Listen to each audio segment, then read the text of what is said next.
This is the true story of the rise and fall of a man who could have been this country's new hero. A man who believed in the people, worked for the people, fought for the people. Seiko Films presents Philip Salvador as Ka Hector, with Dina Bonavie as Kasmin. Bakit ang mga pangarap mo? Para sa masa, para sa sambayanan. Wala ka bang pangarap para sa sarili mo? Katahimikan. Kapayapaan. Sinabi na sa inyo bawal mamulot na lalagyan ninyo! Each cruel death drove Ka Hector to seek his own kind of justice.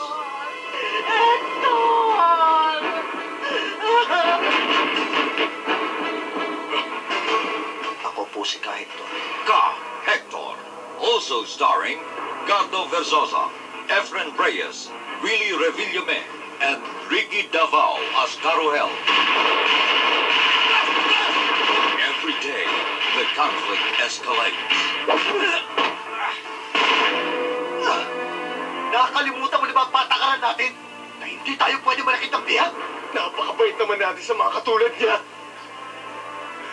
Kapag may mga nahuhuling NPA, kung ano-ano inaabot natin parusa. Katulad ng ginawa niya sa akin! Kapag ginawa natin yun, hindi na rin tayo maiiba sa kanila. Pare-pareho din tayo magiging pasista. Ba't hindi ka pa bumaba? Wala na si Marcos. Alam ko yun, Jess. Pero anong ginawa nila kay Eulalia? Kay Lian Alejandro? Sa mga magsasaka at manggagawang minasakar nila sa Mindiola? Hindi pa rin nagbabago gobyerno mo, Jess. Patuloy pa rin sila sa kanilang karahasan. As the government intensifies its attack, they begin their flight to freedom.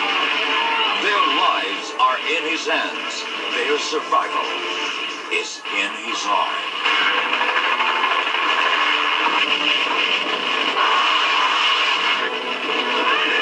Ka Hector.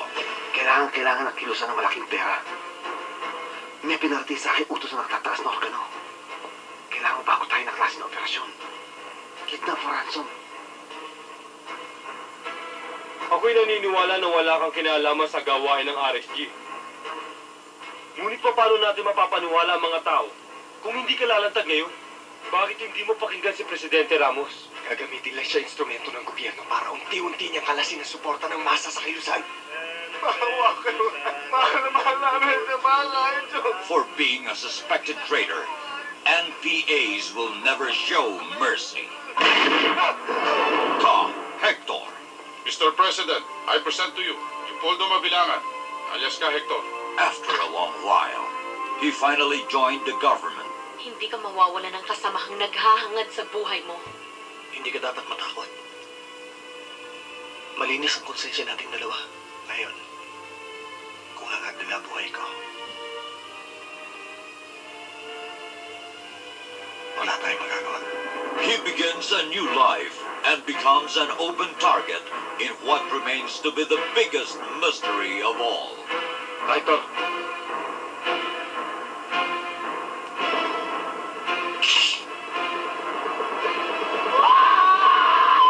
Why was he killed?